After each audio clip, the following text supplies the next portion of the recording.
Imagine walking through life with a map that shows only the sunny paths, blissfully unaware of the shadows lurking just off the trail. Sounds safe, right? Wrong. Just as the brightest lights cast the darkest shadows, some individuals in our lives can cast a long, dark shadow over our journey, subtly steering us away from our true path.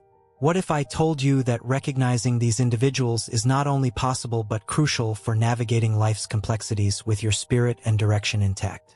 The first of these signs, manipulative behavior, is perhaps the most insidious, weaving a complex web that ensnares the unwary. Manipulative behavior is a craft as ancient as the serpent's whisper in Eden, a timeless example of the devil's disguise to lead astray. It's like a sly disguise, hiding behind caring words or friendly gestures. Instead of being straightforward, it's about subtly bending someone's thoughts or feelings to fit someone else's plan. This sneaky behavior can show up in all sorts of ways, from little hints that make you doubt yourself to big moves, trying to take over what you do and decide. Imagine a friend who always knows just what to say to sway your decisions, not for your benefit, but theirs, or a partner whose love seems conditional on your acquiescence to their wishes, molding you into an echo of their desires rather than a partner. These are the puppeteers of the human soul, their strings attached to the most vulnerable parts of our spirit, tugging with each word and action, steering us away from our path.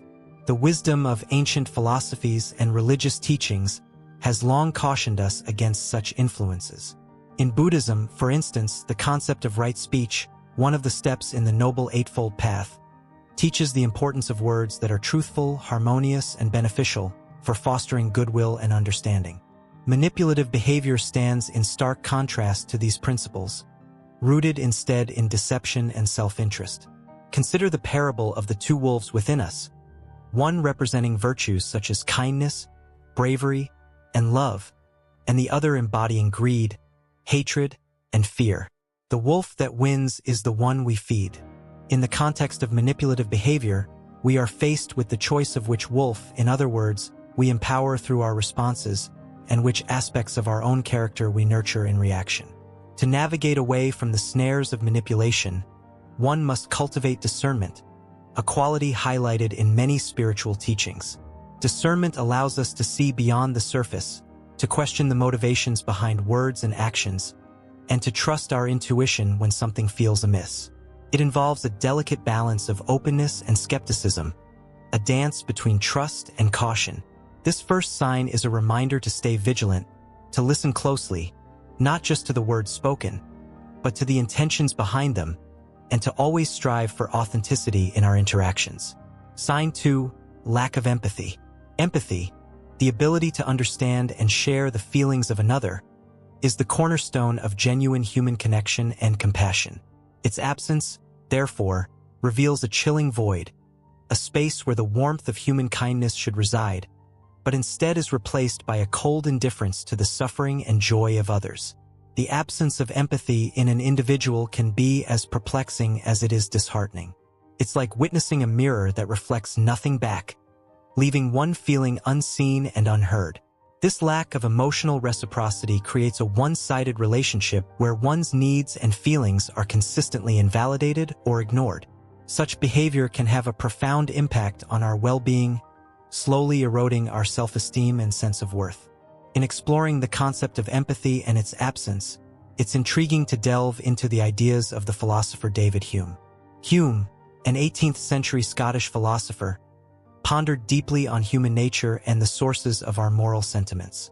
Central to Hume's philosophy is the idea that empathy, or what he called sympathy, forms the basis of our moral judgments and social interactions. He argued that humans have an innate capacity to feel the emotions of others, which allows us to connect with them on a fundamental level. This sympathy, according to Hume, is what motivates us to act morally and to care for the well-being of others. However, Hume also recognized that empathy is not always present in every individual. He observed that some people seem to lack this ability to resonate with the feelings of others, leading to behaviors marked by indifference or even cruelty. For Hume, this absence of empathy was not just a personal deficiency, but also a moral failing, as it prevented individuals from fully engaging with their fellow human beings and recognizing their inherent worth. The chilling indifference of a lack of empathy can be likened to the story of Cain and Abel, where envy and lack of brotherly love led to the ultimate betrayal. It serves as a stark reminder of what happens when empathy is absent in our relationships. It not only breeds isolation but can also result in harm. In the teachings of various spiritual traditions, empathy is often elevated as a virtue.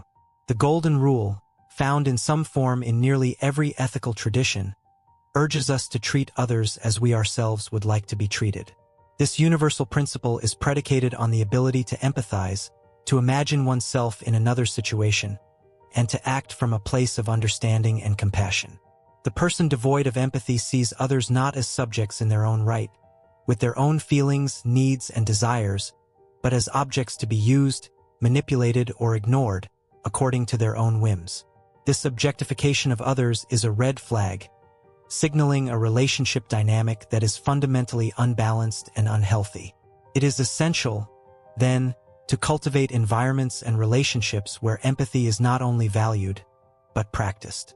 This involves active listening, the willingness to be vulnerable, and the exercise of compassion in our daily interactions. Just as a garden requires tending to flourish, so too do our relationships need the nourishing touch of empathy to grow strong and resilient. Moreover, recognizing the absence of empathy in others calls us to reflect on our own capacity for understanding and compassion. It challenges us to be more mindful of our actions and words, ensuring that we contribute to a world where empathy is abundant and celebrated. Sign 3. Destructive influence. Delving deeper into the exploration of signs that may indicate malevolent influences in our lives, we encounter the third sign, destructive influence. This sign is perhaps the most visibly alarming, as it directly impacts not only the individual, but also the wider community. Through actions and behaviors that sow discord, chaos, and harm, manifestations of darkness through destructive influence can take many forms, from spreading rumors and lies that tarnish reputations, to engaging in activities that harm the physical or emotional well-being of others. It's a force that seems to revel in the downfall and suffering of others, pushing individuals or groups towards actions that are self-destructive or harmful to the community. This sign echoes the parable of the wheat and the tares, where an enemy sows weeds among the wheat in a field. The tares, representing the destructive influences, grow alongside the wheat, threatening to choke and overwhelm the good crop. It's a vivid illustration of how negative influences can infiltrate and attempt to undermine the positive and constructive aspects of our lives and communities. The challenge lies in recognizing these destructive influences for what they are, especially when they can be subtle or masked by a veneer of charm or righteousness. It requires a discerning eye and a steadfast spirit to identify and resist the pull towards chaos and harm. The presence of destructive influences in our lives tests our resilience, our values, and our commitment to fostering positivity and growth. In the face of such darkness, it is vital to cultivate a community of support and to strengthen our inner resolve. It means surrounding ourselves with individuals who uplift rather than undermine, who inspire growth rather than destruction.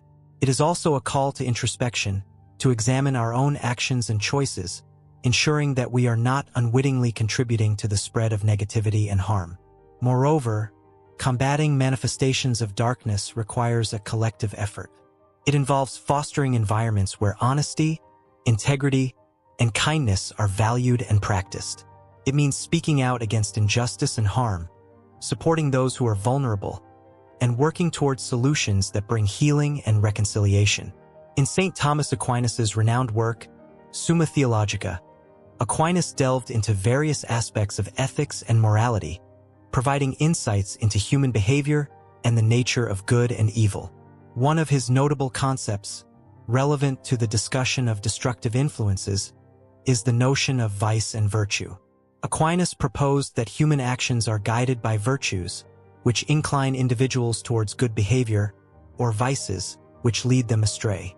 Destructive influences, according to Aquinas, often stem from the prevalence of vices such as malice, envy, and greed. These vices, when left unchecked, can manifest in behaviors that harm both individuals and society as a whole. Aquinas emphasized the importance of cultivating virtues to counteract the influence of vice. Through the practice of virtues such as kindness, temperance, and justice, individuals can resist the allure of destructive behaviors and contribute to the well-being of their communities. Furthermore, Aquinas highlighted the role of reason in discerning between good and evil. He argued that human beings possess the faculty of reason, which enables them to understand the natural law and discern the moral implications of their actions. By exercising reason and moral judgment, individuals can identify and resist destructive influences, thus promoting harmony and virtue in society. Sign 4. Charismatic charm. This trait, while often seen as positive, can be a double-edged sword when wielded by those with less than noble intentions. The allure of charismatic charm lies in its magnetic pull, drawing people in with a seemingly irresistible force. However, when used as a tool for manipulation rather than genuine connection, it becomes a potent means of leading others astray. Charismatic individuals possess an innate ability to command attention, inspire confidence, and elicit affection. They are the Pied Pipers of the human psyche, capable of leading the unwary into the depths of deception with nothing but a smile and a well-placed word. This charm, when detached from integrity and true empathy, becomes a mask for ulterior motives, seducing others into compliance with a vision or agenda that serves only the charmer's interests. The danger of charismatic charm lies not in the trait itself, but in how it is employed. Like the enchanting sirens of Greek mythology, whose beautiful songs lured sailors to their doom, charisma can entrap those it captivates, binding them to the will of another without a clear sense of the consequences. It is a form of influence that bypasses rational thought, appealing directly to emotions and desires, making it a powerful tool in the hands of someone with malevolent intent. One famous study that sheds light on the power of charisma and its potential pitfalls is the Stanford Prison Experiment, conducted by psychologist Philip Zimbardo in 1971. In this study, Zimbardo and his team simulated a prison environment, assigning participants to the roles of guards and prisoners. What started as a 2-week experiment had to be terminated after only 6 days due to the alarming transformation of the participants.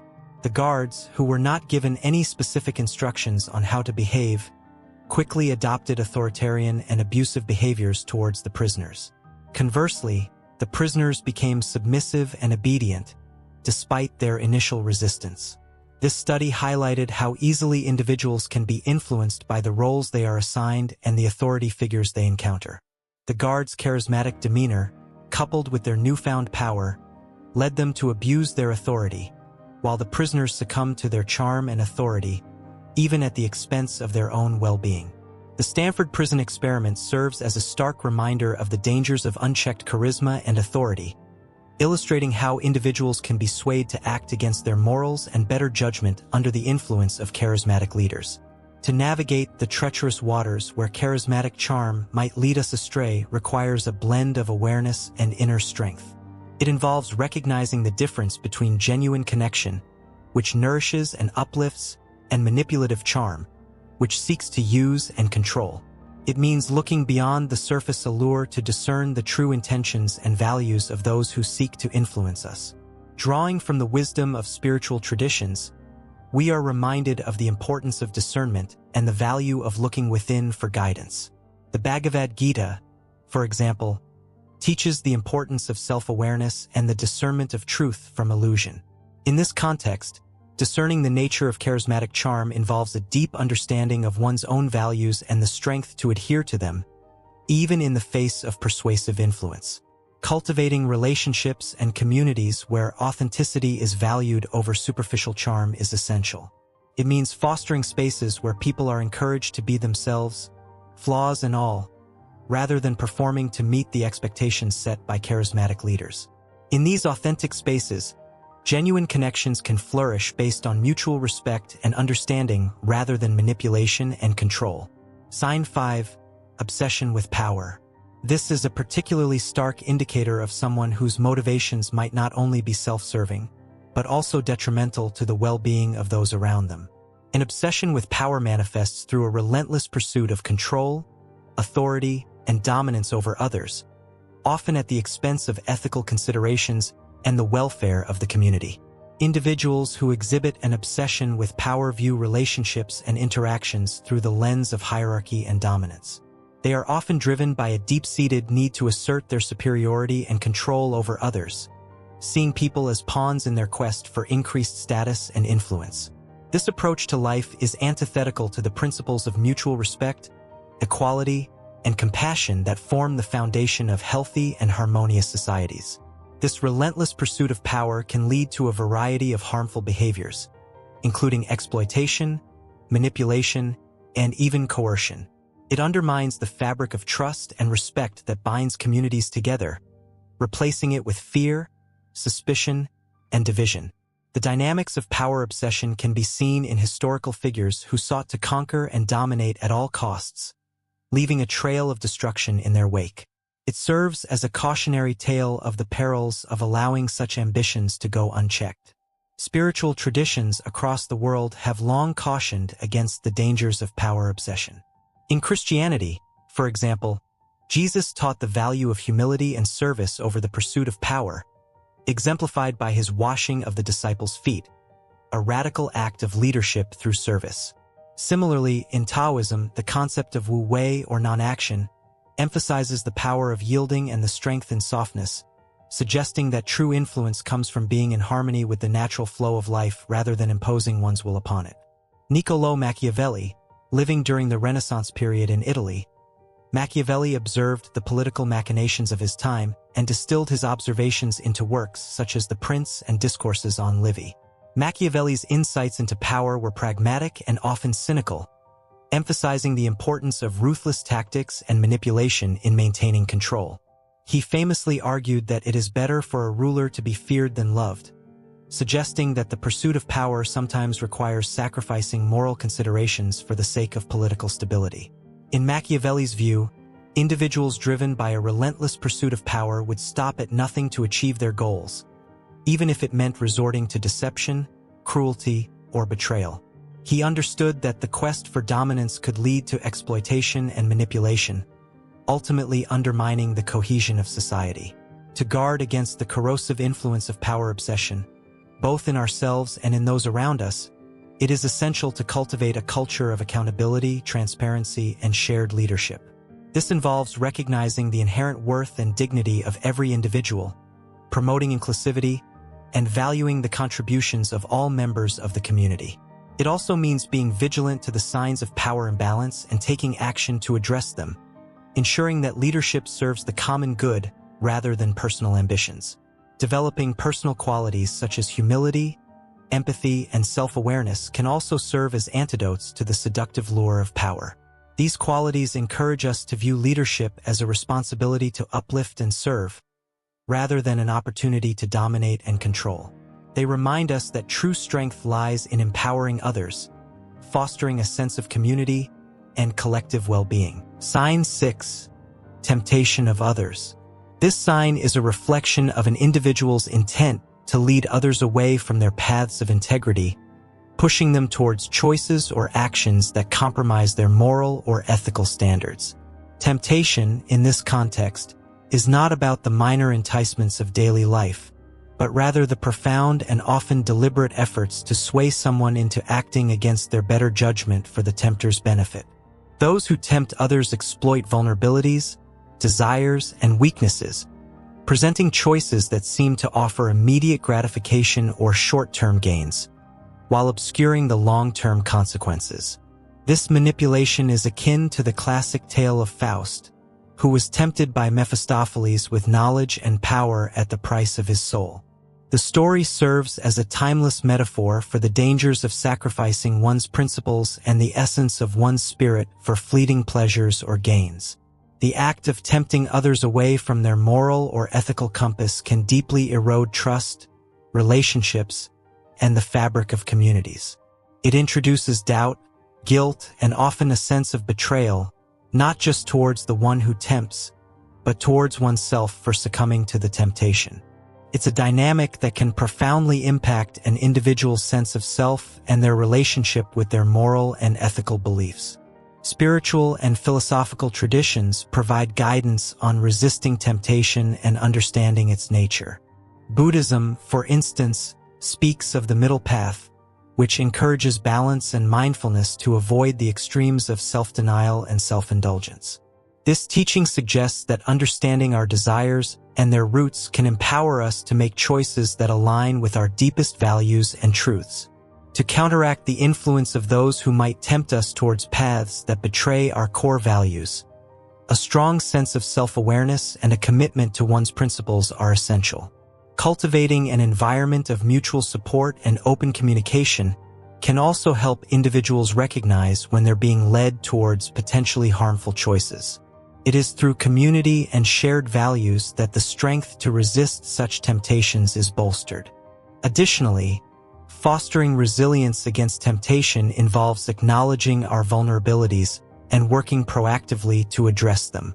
This can mean seeking guidance, setting healthy boundaries, or engaging in practices that strengthen our mental and emotional fortitude.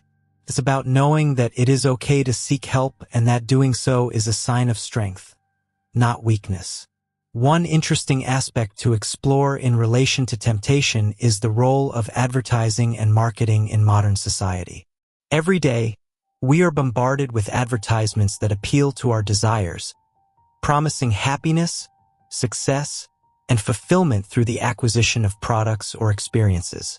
These advertisements often tap into our insecurities and aspirations, creating a sense of longing or inadequacy that can make us susceptible to temptation.